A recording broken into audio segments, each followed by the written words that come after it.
कक्षा +2 arts and science part 1। तीसरा कवि है कृपाराम खिड़िया, जिसने लिखे राजिया राज सोरठा।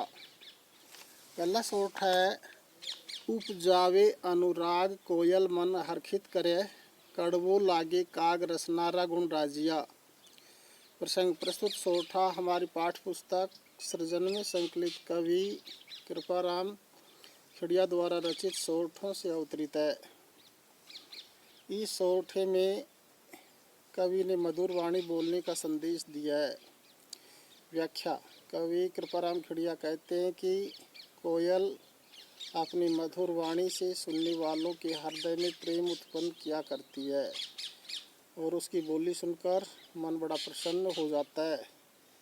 इसके विपरीत कौवा अपनी कर्णकटु ध्वनि से सभी को बुरा लगता है। ये वाणी का ही प्रभाव है। विशेष सरल भाषा में कवि ने वाणी का महत्व समझाया है। दूसरे, कड़वा बोलने वाले से कोई प्रेम नहीं करता, अतः सदा मधुर वाणी में बोलने का संदेश दिया है। राजस्थानी भाषा का प्रयोग हुआ है। चौथा है शैली नीति परक व शिक्षण परक है। पांचवा सोरठा छंद का प्रयोग हुआ है। दूसरा सोरठ है काली गणी कुरूप कस्तूरी काटा तुलय, शक्कर बड़ी स्वरूप रोड़ा तुलय राजिया। प्रसंग प्रस्तुत सोरठा हमारी पाठ्य पुस्तक सृजन में संकलित कवि कृपाराम खिड़िया द्वारा रचित सोरठों से अवतरित है। कवि कृपाराम खिड़िया बता रहे हैं कि वस्तु का मूल्य सुंदरता से नहीं बल्कि उसके गुणों के आधार पर तय होता है। व्याख्या। कवि कृपाराम खिड़िया कहते हैं कि कस्तूरी मृग से प्राप्त होने वाली कस्तूरी देखने में काली व कुरूप होती है, परंतु वह कांटे पर तोलकर बेची जाती है। चीनी देखने में सफ़ेद व सुंदर होती है, पर उसे पत्थर के टुकड़ों से तोलकर बेचा जाता है। इसका कारण ये कि कस्तूरी की सुगंध उसे मूल्यवान बनाती है, इसलिए उसकी सुंदरता पर ध्यान नहीं दिया जाता।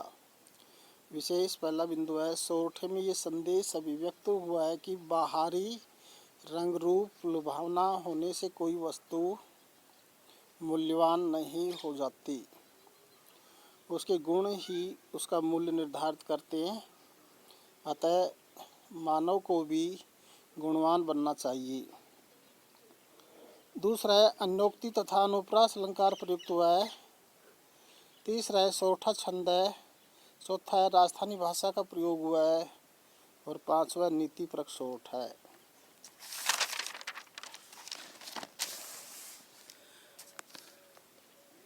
तीसरा सोरठ है डूंगर जलती लाय जोवे सारो ही जगत, पर जलती निज पाए रत्ती न सूझे राजिया।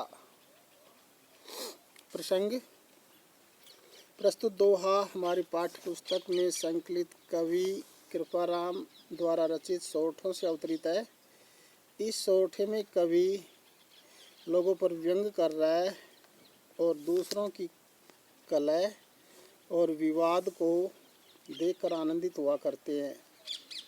व्याख्या। कवि अपने सेवक राजाराम को संबोधित करते हुए कहते हैं कि पर्वत पर लगी हुई आग को दूर से जलती हुई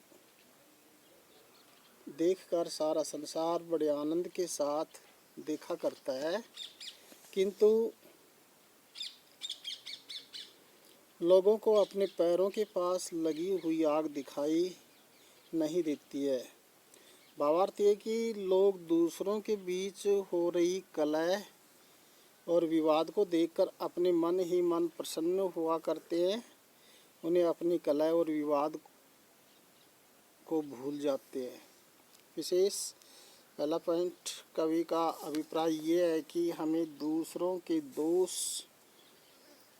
दोषों पर दृष्टि डालने से पहले अपने दोषों की ओर भी ध्यान देना चाहिए कि उनके भीतर कितने दोष भरे पड़े हैं।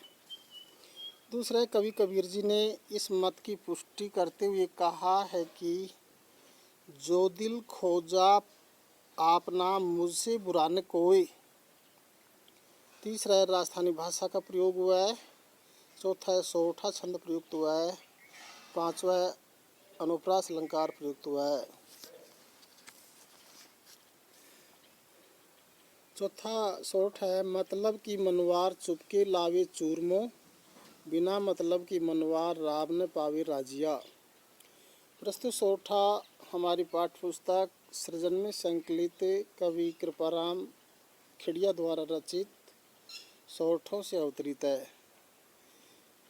इस सोरठे में कवि अपने सेवक राजाराम को बता रहे हैं कि संसार के सभी लोग स्वार्थ का आचरण करते हैं। व्याख्या। कवि कृपाराम कहते हैं कि हे राजिया, इस संसार में सभी अपनी स्वार्थ सिद्धि को ध्यान में रखते हुए व्यवहार किया करते हैं। जब किसी व्यक्ति से अपना मतलब निकालना है तो वह उसे चुपचाप स्वादिष्ट चूरमा लाकर खिलाते हैं, और जब कोई मतलब नहीं होता तो उसे राब भी नहीं देता।